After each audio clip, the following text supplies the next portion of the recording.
Red and blue lights fractured the heavy Texas darkness, reflecting off the polished frame of a government-issued sedan. Inside sat a man holding the key to humanity's next lunar mission, only to be stopped by an officer looking for a quick, prejudiced victory. What started as a textbook case of racial profiling is about to become a federal incident.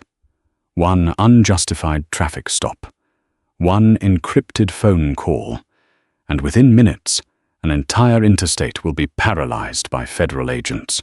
The rain was coming down in thick, relentless sheets across Interstate 45, turning the asphalt into a black mirror that swallowed the headlights of the few cars brave enough to be on the road at 1:15 in the morning.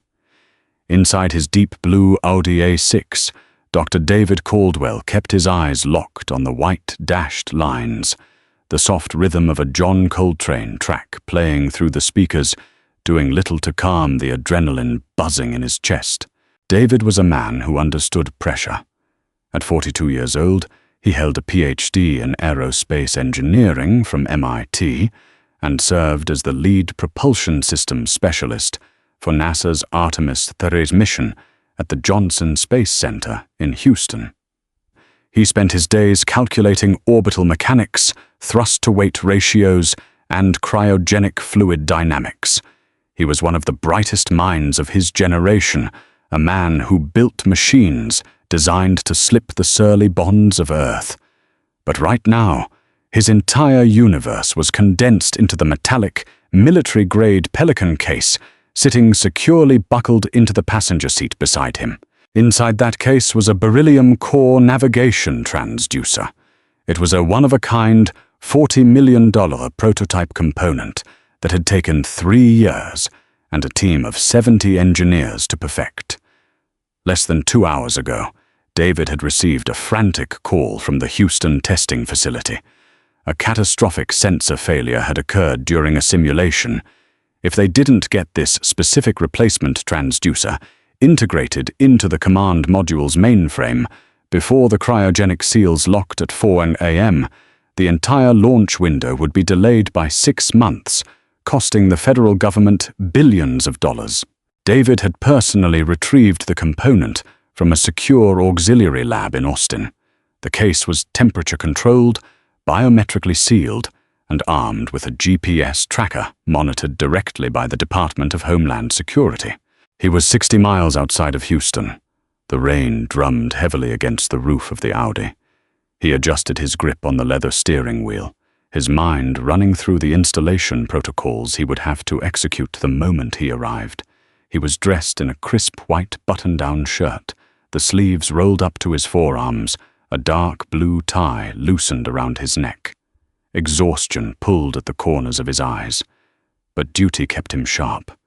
Then, the darkness of the highway was shattered. It wasn't a warning.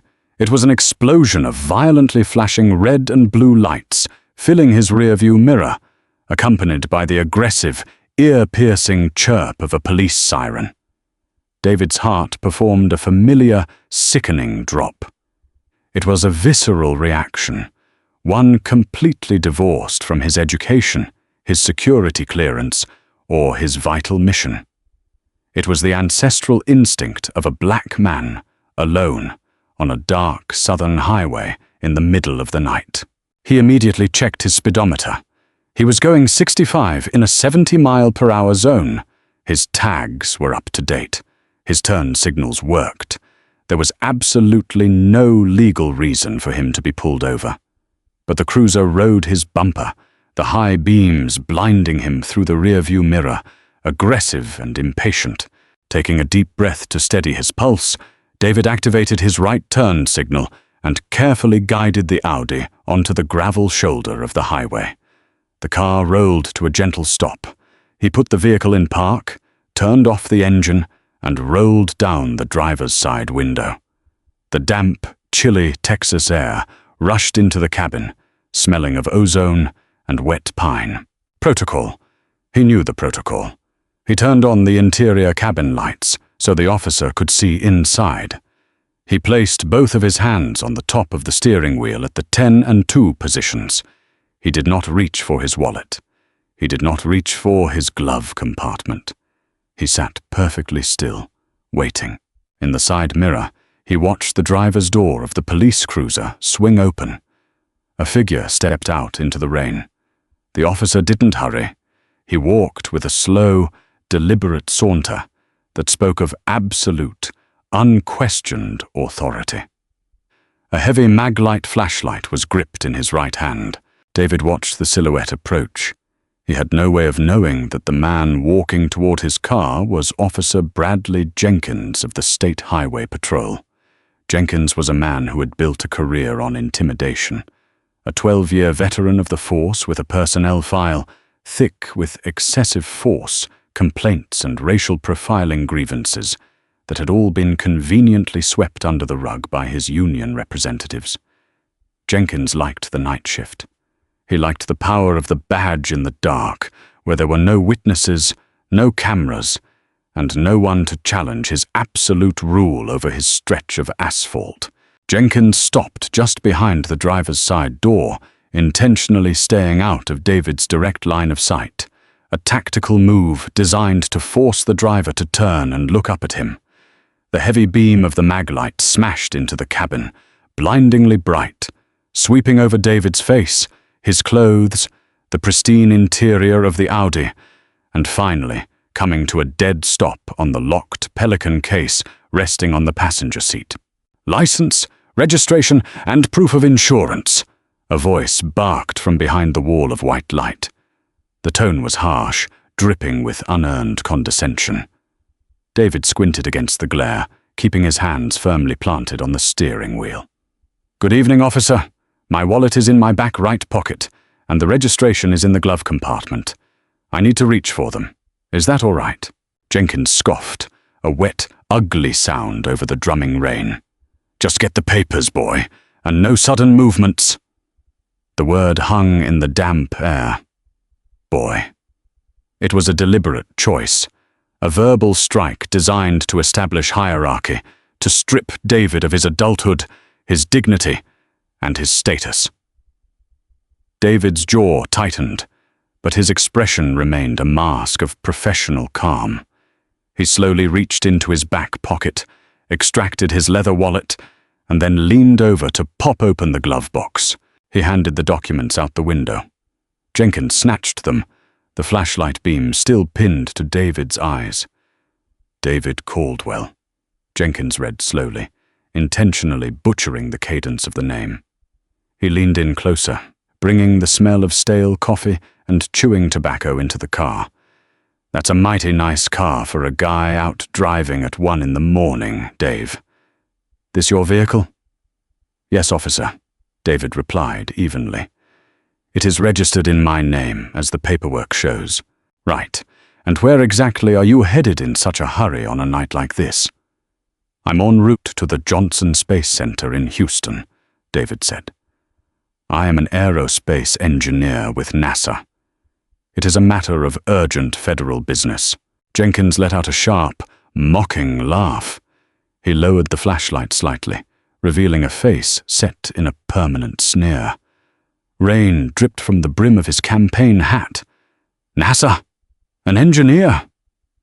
Jenkins leaned his forearms against the window frame, invading David's space. "You expect me to believe that? You look more like a guy running product up from the border to me. Let me see some ID. Real ID, not this driver's license." "My federal identification badge is in my jacket pocket on the passenger seat," David said carefully. "Get it." David leaned over, reached into his suit jacket resting behind the Pelican case, and pulled out his NASA Level 6 security clearance badge. It was a heavy, holographic card that granted him access to some of the most restricted military and scientific installations in the country. He handed it to Jenkins. Jenkins took the badge, shined his light on it, and rubbed his thumb over the holographic seal.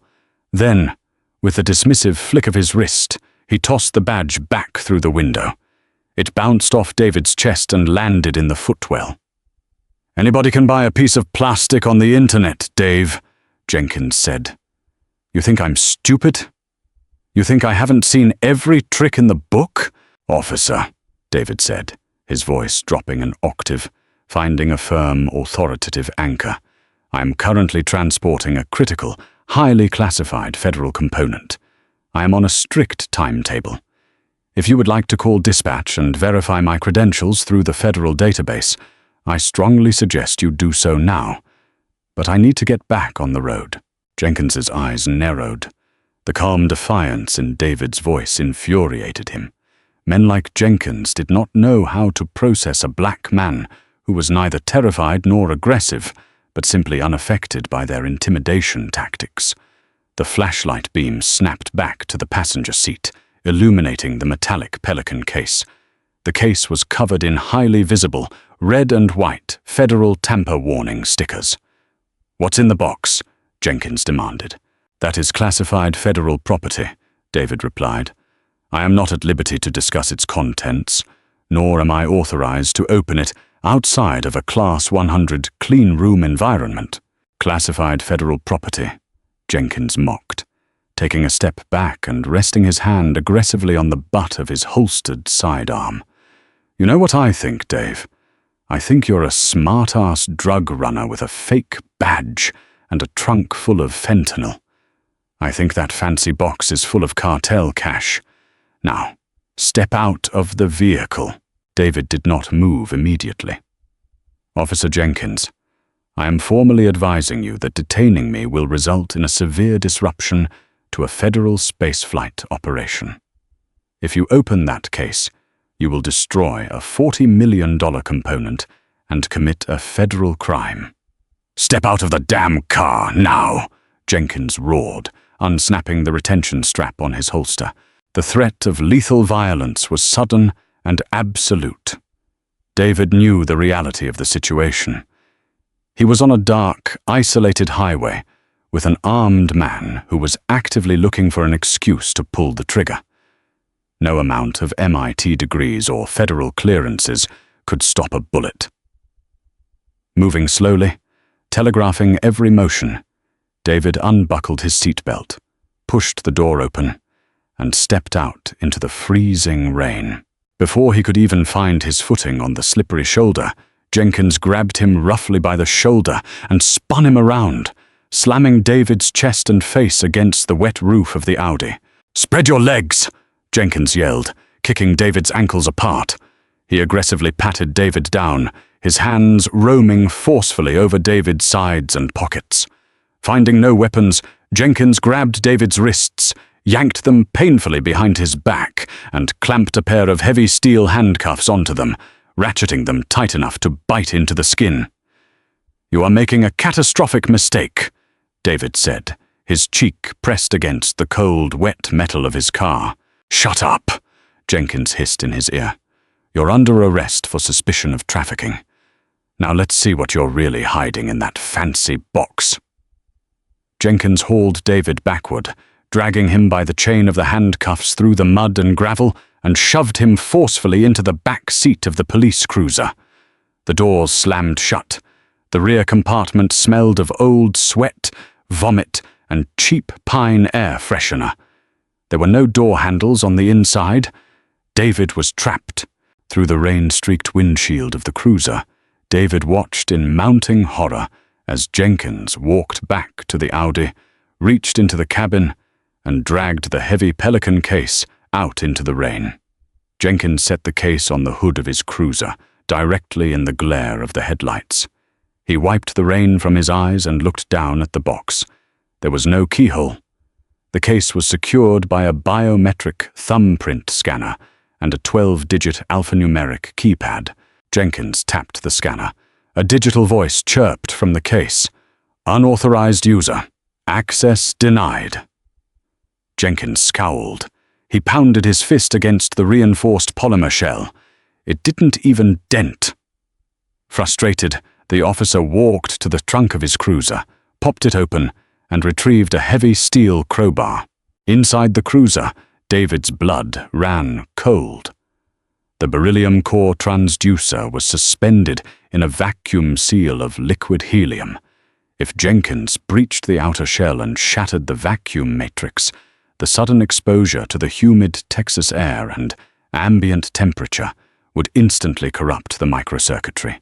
3 years of work, billions of dollars, and the safety of 4 astronauts were about to be destroyed by a racist cop with a pry bar. David leaned forward, maneuvering his handcuffed hands as best he could, and kicked the heavy plastic partition separating the front and back seats of the cruiser. Bang! Bang! Bang! Jenkins paused, crowbar in hand, and glared through the windshield. He stomped over to the rear door and yanked it open, rain pouring into the back seat. "You got a death wish, boy?" Jenkins snarled, raising the crowbar slightly. "If you strike that case with that crowbar, it will trigger an explosive decompression of liquid helium." David lied seamlessly, his voice commanding and devoid of fear. He needed to buy time. "It will blow your hands off, and it will trigger an immediate distress beacon to the Department of Homeland Security. You are tampering with Level 8 restricted technology." Jenkins hesitated. The sheer authority in David's voice, combined with the impenetrable look of the high-tech case, planted a seed of doubt in the officer's arrogant mind. But his pride wouldn't let him back down. "You're full of it," Jenkins sneered, though his grip on the crowbar loosened. "Let me make one phone call," David demanded. "Before you ruin your life and destroy government property, let me make one phone call. Put it on speaker. If I am who you think I am, nobody will answer. But if I am telling the truth, you need to hear it from my director." Jenkins stared at him, the rain running down his face. He wanted to pry the box open. He wanted to prove the arrogant black man in the expensive suit was nothing but a criminal.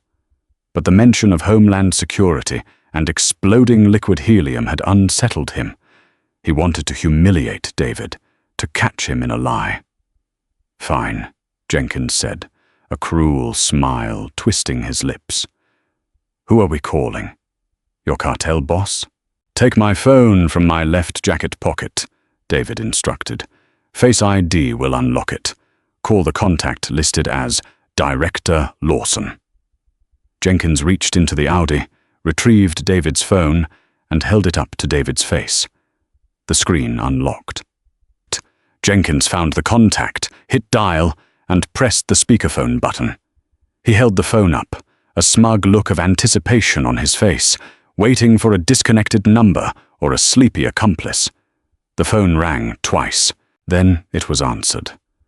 Not by a groggy civilian, but by a crisp, hyper-alert voice, backed by the hum of dozens of voices and ringing alarms. "Caldwell, where the hell are you?" the voice barked.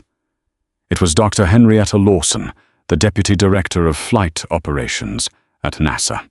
She was currently standing in the center of Mission Control in Houston, staring at a giant digital countdown clock ticking toward 4 a.m. "Telemetry shows you stopped moving on I-45 12 minutes ago. We are 22 minutes from thermal lock on the command module. Do you have the payload?" Jenkins's smug smile vanished. He stared at the phone. "Director Lawson," David said loudly, his voice projecting clearly into the phone. "This is Dr. Caldwell. I am currently detained on the side of Interstate 45 South, near mile marker 112. I have been placed in handcuffs by a state highway patrol officer. The officer has seized the payload and is currently attempting to pry the biometric containment case open with a steel crowbar." There was dead silence on the line for exactly 3 seconds. When Henrietta Lawson spoke again, the ambient noise of Mission Control behind her had vanished, replaced by an eerie, terrifying quiet. Her voice was pure ice. "Officer," Henrietta said, her tone carrying the weight of the entire federal government. "I do not know your name, and frankly, I do not care. My name is Dr. Henrietta Lawson. I am the acting director of operations for the Artemis III lunar program. You are currently in possession of a Department of Defense classified orbital transducer. If you so much as scratch the paint on that case, you will not only be fired, you will be prosecuted under the Espionage Act and the Patriot Act for sabotaging federal space assets. Who is your commanding officer?" Jenkins felt a cold sweat break out on the back of his neck that had nothing to do with the freezing rain. But his ego, calcified by years of unchecked power, fought back. He couldn't let himself be talked down to, especially not in front of a man he had just handcuffed and thrown in the mud. "Listen here, lady," Jenkins stammered, trying to sound authoritative but coming off as desperate. "I don't know what kind of scam you two are running, but this man is under arrest for suspicion of narcotics trafficking, and I am confiscating this box as evidence. Now you can tell your story to the judge." "Listen to me very carefully, you incompetent fool," Henrietta cut him off, her voice cracking like a whip through the tiny phone speaker. "I am currently looking at the biometric telemetry of that case.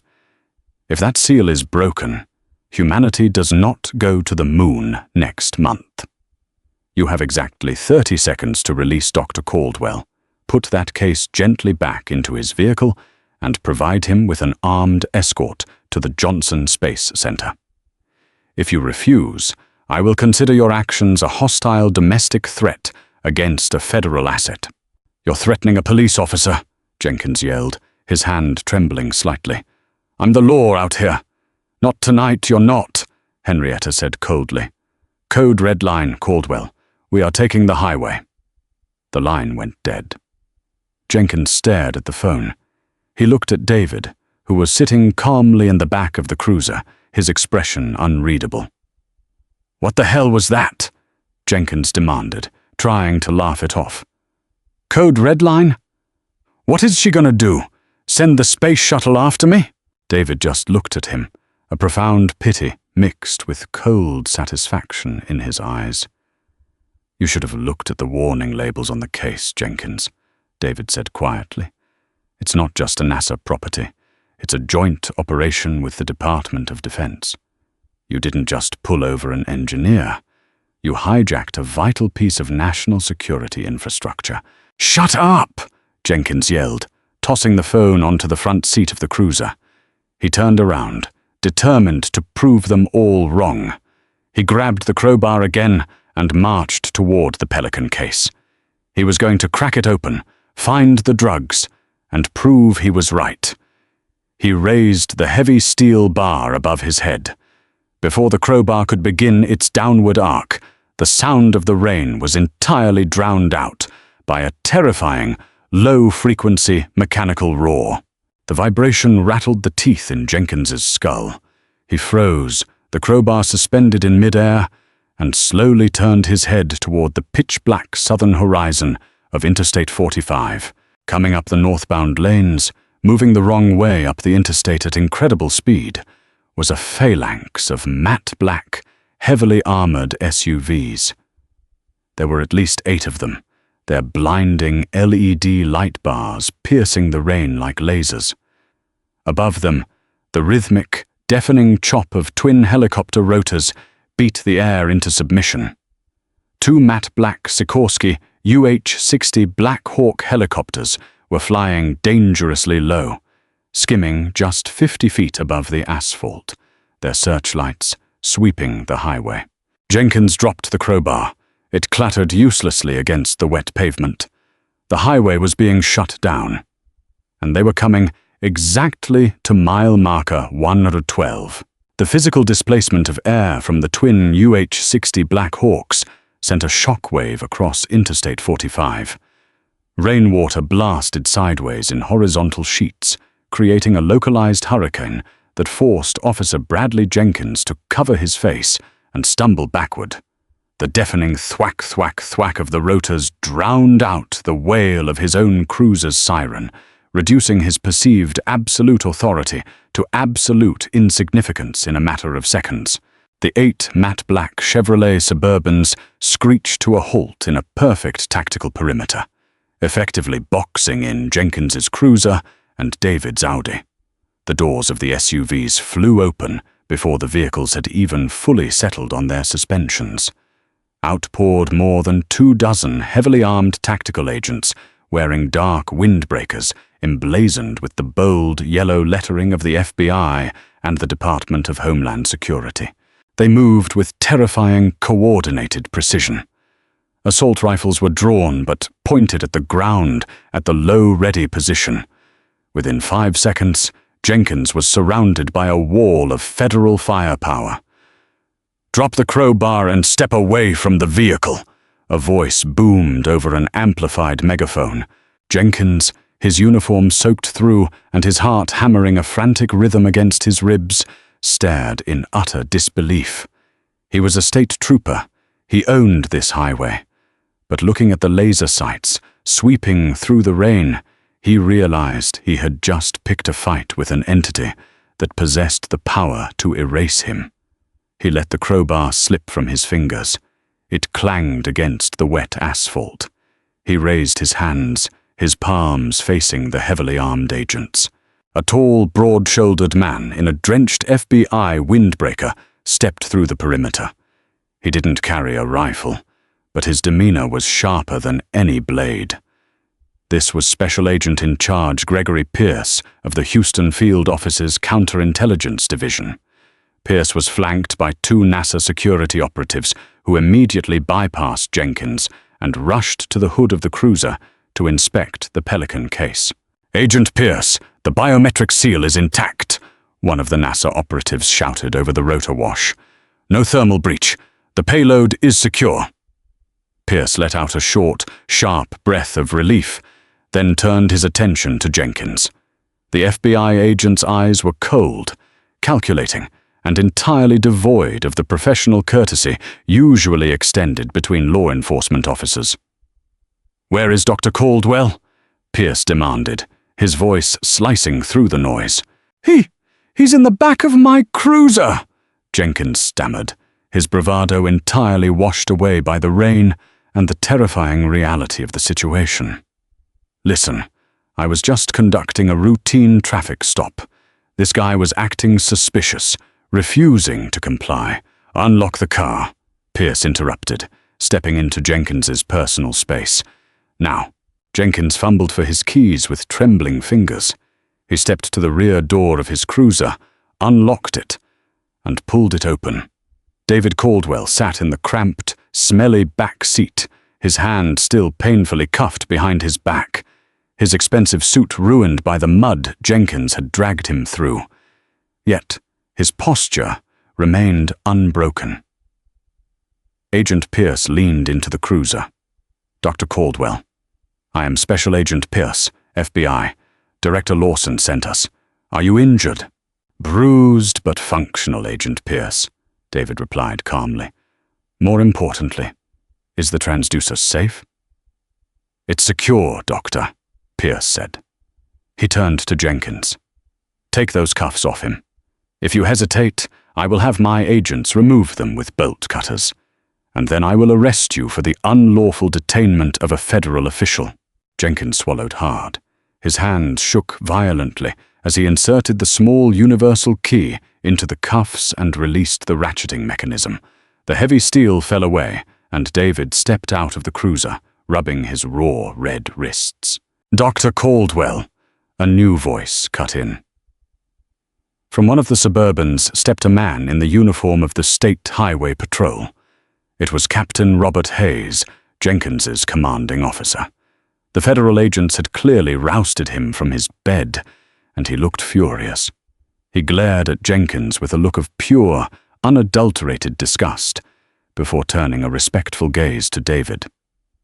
"Dr. Caldwell, on behalf of the state of Texas, I am profoundly sorry for this unprovoked outrage. We will handle this." "See that you do, Captain," David said quietly. He didn't gloat. He didn't yell at Jenkins. He simply walked past the disgraced officer as if he didn't exist. One of the FBI agents brought the Pelican case to David. David quickly engaged the biometric scanner. His thumbprint registered, and the LED light flashed a reassuring green. "Let's move, Doctor," Agent Pierce said, gesturing to the lead Suburban. "We have 21 minutes to get you to mission control. We are going to shut down the southbound lanes of I-45 entirely for your convoy. The helicopters will run point." As David slid into the heavily armored federal vehicle, he looked out the window one last time. Jenkins was standing in the rain, stripped of his power, his weapon, and his dignity. Captain Hayes was standing inches from Jenkins's face, screaming at him so loudly that the veins in his neck were visible even in the dark. The convoy of SUVs peeled out, moving perfectly in sync, their sirens wailing as they escorted David Caldwell and the $40 million payload away, leaving Jenkins behind in the chaotic, humiliating aftermath of his own bigotry. By 3:45 a.m., David Caldwell was standing inside the sterile, brilliantly lit Class 100 cleanroom at the Johnson Space Center. Stripped of his ruined suit and clad in a white anti-static hazard uniform, his hands moved with practiced surgical precision. At exactly 3:52 a.m., 8 minutes before the thermal seals were scheduled to permanently lock, David secured the beryllium core transducer into the command module's mainframe. In the observation room above, Director Henrietta Lawson watched the telemetry data stream across the monitors. A collective, massive sigh of relief washed over mission control as the main board flashed green. The Artemis III mission was saved. But while David Caldwell was cementing his legacy in the stars, the absolute destruction of Officer Bradley Jenkins's world had only just begun. For the first 48 hours, Jenkins attempted to rely on the shield that had always protected him, his police union. He sat in a drab conference room in Austin with his union representative, William Barrett, drinking stale coffee and trying to spin the narrative. "It was a dark road, Bill," Jenkins argued, pacing the room. He matched a profile. He was evasive. "I had probable cause to detain him and inspect the suspicious cargo. It's a misunderstanding. A suspension with pay, maybe a sensitivity class, and we bury this." Barrett, a seasoned veteran of Union defense, looked down at his phone. He didn't look reassuring. He looked pale. "Brad, this isn't a civil rights lawsuit filed by a public defender. You didn't just rough up a civilian. Do you understand what you actually did?" Before Jenkins could answer, the door to the conference room was pushed open. It wasn't the Internal Affairs Division. It was a team of federal agents led by the Department of Justice's Civil Rights Division, flanked by investigators from the Department of Homeland Security's Inspector General's office. They didn't knock. They carried bankers' boxes and federal warrants. "Officer Jenkins," said a sharply dressed DOJ attorney, tossing a thick stack of papers onto the table. "I am placing you under federal indictment." Jenkins froze. "Indictment? For what? A bad traffic stop?" "For starters," the attorney said smoothly, "deprivation of rights under color of law, a violation of Title 18, USC, Section 242. But that's just the appetizer. Because you attempted to forcibly open a highly classified Department of Defense secured payload containing restricted aerospace technology, you are also being charged under the USA Patriot Act for attempted sabotage of critical national infrastructure, and under the Espionage Act for the unauthorized attempted acquisition of classified defense materials." Jenkins's legs gave out. He collapsed into his chair. "Espionage? Sabotage? Are you out of your minds? I'm a cop." "You were a cop," the attorney corrected. "As of this morning, Captain Hayes has formally terminated your employment. Furthermore, because this involves national security, standard union protections are nullified. Your body camera footage was seized directly from the precinct servers via a federal warrant at 4:11 a.m. The reality of the situation came crashing down on Jenkins like a concrete vault. The federal government does not play by the rules of local precincts. There was no blue wall of silence that could withstand the sheer, uncompromising force of the Department of Homeland Security and NASA's federal mandates. The DOJ wasn't just coming for Jenkins, they were auditing his entire 12-year career. The sudden spotlight of a federal national security incident forced the local district attorney's office to open their own files to avoid looking complicit. Within a week, the Houston Chronicle broke the story, obtaining the dashcam audio through a FOIA request filed by federal prosecutors. The audio of Jenkins calling one of the nation's top aerospace engineers "boy," followed by his aggressive threats to smash a $40 million piece of space equipment with a crowbar, played on national television. It went viral globally. The public humiliation was absolute. Jenkins became the undisputed face of arrogant, racist incompetence. His wife, unable to bear the intense media scrutiny and the sudden freezing of their assets by federal prosecutors investigating his past seizures, moved out, taking their children to her mother's house in Ohio. His former colleagues at the State Highway Patrol treated him like a leper. Nobody wanted to be associated with the man who almost grounded the lunar mission. Every single minority driver Jenkins had ever arrested, ticketed, or detained over the past decade suddenly had grounds for appeal. The county was forced to allocate millions of dollars to review his past cases, dropping dozens of convictions. He had become a financial and political liability to the state of Texas. Karma had not merely knocked on Bradley Jenkins's door, it had driven a federal tank straight through his living room. 11 months later, the Bob Casey United States Courthouse in downtown Houston became ground zero for the most heavily publicized civil rights and federal security trial of the decade. The sweltering Texas heat outside was entirely contrasted by the freezing, air-conditioned tension inside courtroom 9B. Bradley Jenkins sat at the defense table, looking like a ghost of the man who had once patrolled Interstate 45. He wore a slightly oversized gray suit, his hair thinning, his posture slouched under the collective glare of a packed gallery, a dozen federal prosecutors, and the relentless lens of the national media. Jenkins had retained a high-priced, aggressive defense attorney named Richard Crane, funded by a secretive legal defense fund set up by sympathetic fringe groups. Crane was known for courtroom theatrics and finding microscopic loopholes in federal indictments. For the first 2 days of the trial, Crane systematically attempted to dismantle the prosecution's narrative. His strategy was insidious, but legally calculated. He couldn't deny that Jenkins had made a mistake, but he desperately needed to prove that the mistake was born of legitimate police work, not malicious racial profiling, and certainly not federal sabotage. "Officer Jenkins is a patrolman, not a rocket scientist," Crane boomed during his opening statements, pacing in front of the jury box. When he saw a vehicle speeding, "Yes, ladies and gentlemen, going 65 in a blinding rainstorm is considered driving too fast for conditions," he executed a lawful stop. When he encountered a driver who refused to open a highly suspicious, heavily fortified container, his training kicked in. We will introduce DEA bulletins showing that the exact make and model of that Pelican case is frequently used by the Sinaloa cartel to transport high-purity fentanyl. Officer Jenkins didn't know he was stopping an aerospace engineer. He thought he was stopping a threat to his community.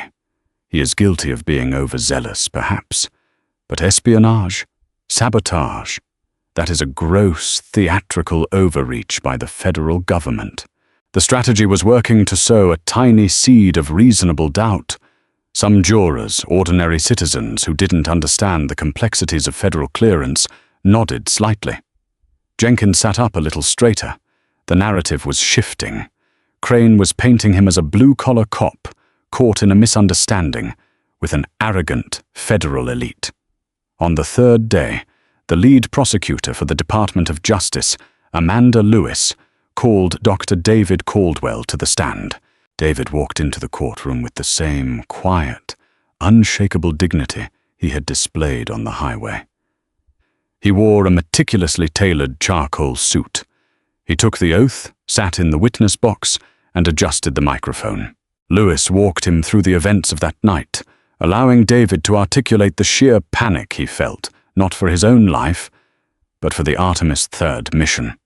He explained the cryogenic properties of the beryllium core transducer with such clear, undeniable expertise that Crane's cartel lockbox theory began to sound incredibly foolish. But Crane was relentless.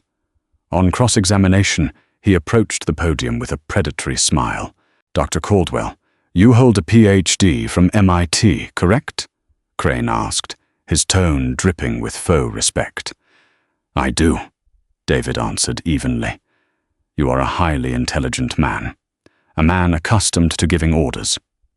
So, when a simple state trooper asked you to step out of your vehicle, you felt insulted, didn't you? You felt you were above the law." "I felt that the law was being weaponized against me without cause," David replied calmly. "You refused a direct order to open the container," Crane pressed, raising his voice.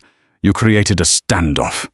You used the words federal crime and sabotage to intimidate a police officer who was just trying to do his job. If you had simply cooperated, if you hadn't escalated the situation with your defiance, none of this would have happened, correct?" "If I had opened that case," David said, his voice dropping to a deadly, quiet register that forced the entire courtroom to lean in. "The thermal matrix would have shattered. The Artemis 3rd mission would have been grounded. 4 astronauts would have been delayed from returning humanity to the moon, and the American taxpayers would have lost $40 million in a fraction of a second. I did not escalate the situation, Mr. Crane. I prevented a catastrophic failure. I was doing my job," Crane sneered. "A very dramatic narrative, Doctor. But the fact remains, Officer Jenkins had no way of knowing your intentions were pure. He acted on reasonable suspicion in the heat of the moment." Amanda Lewis stood up from the prosecution table. "Redirect, Your Honor?" Judge William Rosenberg nodded. "Proceed, Ms. Lewis." Lewis walked to the center of the room, holding a small digital tablet. "Dr. Caldwell, Mr. Crane has painted a picture of an officer acting in the heat of the moment based on reasonable suspicion. But you are not just a propulsion engineer, are you? You also hold patents in advanced telemetry and security systems?" "Yes. I designed the internal security and data logging arrays for the transport vehicles used by NASA's ground teams," David confirmed. "And is it true you retrofitted your personal vehicle, the Audi A6, with a similar prototype system?" Crane stood up quickly. "Objection. Relevance. Goes directly to the defense's claim of the heat of the moment, Your Honor," Lewis countered. "Overruled." "You may answer, Doctor," the judge said. "Yes," David said. "My vehicle is equipped with a 360-degree continuous loop audio and visual telemetry system. It is designed to activate and permanently lock its data to a secure cloud server the moment the vehicle's collision sensors or emergency proximity sensors are triggered." The color drained from Bradley Jenkins's face. He looked at Crane, panic flaring in his eyes. Crane suddenly looked very small. Lewis tapped her tablet. "Your Honor, the prosecution submits into evidence Prosecution Exhibit 42 the decrypted telemetry and audio files from Dr. Caldwell's vehicle, cross-referenced with the recovered, deleted files from Officer Jenkins's cruiser, which the FBI Cyber Division salvaged from the precinct's servers." Lewis turned to the jury. "Let's see what reasonable suspicion sounds like." She pressed play on the courtroom's audio-visual system. The large screens flickered to life. The video showed the dark, rainy highway from the rear-facing camera of David's Audi. The audio was crystal clear, capturing the ambient sound inside the police cruiser as it idled behind David on the highway, a full 2 minutes before the flashing lights were ever turned on. The courtroom listened in dead silence as Jenkins's voice echoed through the speakers. He was on a cell phone talking to another officer. "Yeah, I'm stuck out here on 45. Jenkins's recorded voice grumbled over the sound of the rain. "Dead night. Wait, hold on. Got a fancy little Audi rolling by. Dark windows." The sound of typing could be heard as Jenkins ran the plates. "Registered out of Austin. No warrants.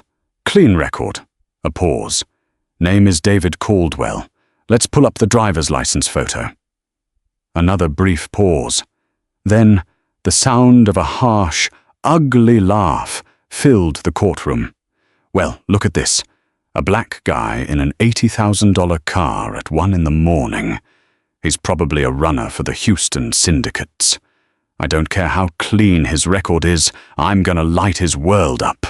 I'm gonna tear that car down to the axles just to watch him sweat."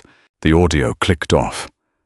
The silence in the courtroom was absolute, heavy, and suffocating. The defense's entire narrative, the cartel bulletin, the heat of the moment, the reasonable suspicion, incinerated in a matter of seconds. It was premeditated, malicious, and entirely rooted in racial prejudice. Jenkins buried his face in his hands. Richard Crane slowly sat down at the defense table, closing his legal pad. He knew it was over. There was no loophole big enough to crawl out of a recorded confession of civil rights violations. The jury deliberated for less than 2 hours. When the foreperson stood to read the verdict, they didn't even look at Jenkins.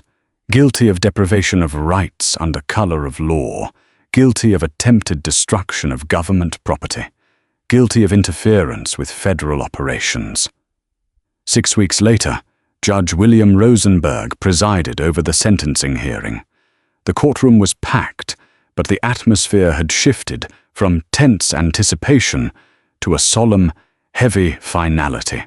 Before the sentence was handed down, David Caldwell was granted the opportunity to read a victim impact statement. He stood at the podium, looking directly at Jenkins, who was now dressed in a bright Orange County Jail jumpsuit, his wrists shackled to his waist chain. "I am a man of science," David began, his voice echoing in the quiet room. "I deal in variables, in constants, and in the laws of physics. Gravity does not care about the color of the object it pulls. Thrust does not discriminate. The vacuum of space is indifferent to prejudice. In my world, we are bound by facts and the unified goal of pushing humanity forward." David paused, his eyes locking onto Jenkins's defeated gaze. "But on that highway, Officer Jenkins dragged me out of the future and into a past that this country is still bleeding from." He looked at me, a man carrying the pinnacle of human achievement, and saw only a stereotype. He was willing to destroy billions of dollars of research, endanger the lives of astronauts, and ruin my life, simply to satisfy his own arrogant bigotry. I do not hate Mr. Jenkins. Hatred is a highly inefficient emotion. But I pity him. Because while the rest of us are looking up at the stars, trying to figure out how to get there, men like him are desperately clawing at the dirt, trying to pull everyone else down into the mud with them. I asked the court to ensure he can never pull another citizen down again. Judge Rosenberg, a stern man with decades on the bench, adjusted his glasses. He looked down at Jenkins with a mixture of professional detachment and profound disappointment. "Bradley Jenkins," the judge intoned, his voice carrying the full weight of the federal government. "You were entrusted with a badge and a gun to protect the citizens of this state. Instead, you used your authority as a weapon of intimidation and prejudice. You allowed your personal bias to override your training, your common sense, and the law. Your actions were not merely a lapse in judgment. They were a calculated abuse of power that threatened a vital national security asset. You are a disgrace to the uniform you wore." The judge struck his gavel. "On the federal charges of civil rights violations and attempted destruction of federal property, I sentence you to 180 months, 15 years in federal prison, without the possibility of parole. You are remanded immediately to the custody of the United States Marshals. Jenkins didn't cry out. He didn't protest. The fight had been entirely drained from him. The heavy clinking of his chains echoed in the silent courtroom as the marshals led him away through the side door, out of the light, and into the dark, mechanical bureaucracy of the federal penal system. 2 years later. September. The Florida sun beat down on the VIP observation deck at the Kennedy Space Center. The air was thick with humidity and electric anticipation. Dr. David Caldwell stood at the railing, wearing a headset, his eyes fixed on the massive, towering structure of the Space Launch System, SLS rocket, 3 miles away on Launch Complex 39B. Inside the Orion capsule, 4 astronauts were strapped in, waiting to break the bonds of Earth.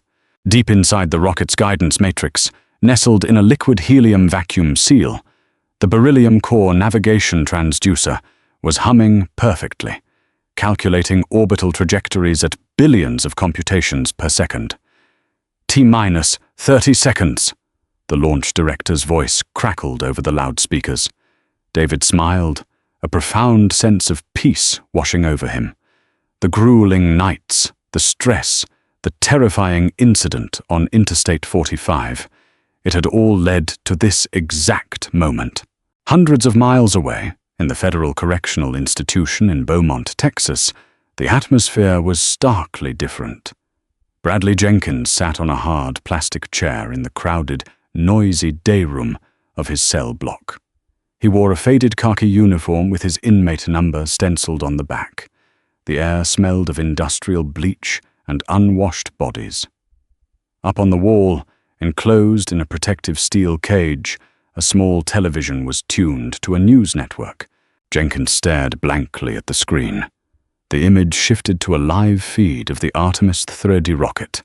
The countdown ticker at the bottom of the screen read T-minus 10 seconds. A younger inmate sitting next to Jenkins leaned forward. "Hey, old man, ain't that the space thing you got busted over?" Jenkins didn't answer. He couldn't. His throat was tight, choked with the ashes of his ruined life. He watched the screen as the massive engines ignited. A brilliant, blinding plume of fire erupted from the base of the rocket, followed seconds later by the deep, chest-rattling roar that vibrated through the television speakers. "Liftoff," the announcer declared. "Liftoff of the Artemis 3, returning humanity to the moon." Jenkins watched the rocket rise, tearing through the blue sky, leaving a trail of pristine white vapor in its wake. It was a monument to human intelligence, perseverance, and unity. It was moving toward the future. The heavy steel doors of the cell block clanged shut behind him, an automated lockdown for the afternoon head count. The sound was brutal, final, and inescapable. Jenkins lowered his head, staring down at his empty hands, hands that had once held power, now holding nothing but 15 years of regret. He realized with crushing clarity that while the man he had handcuffed was currently navigating the stars, he had locked himself in a cage of his own making, left behind in the dark forever.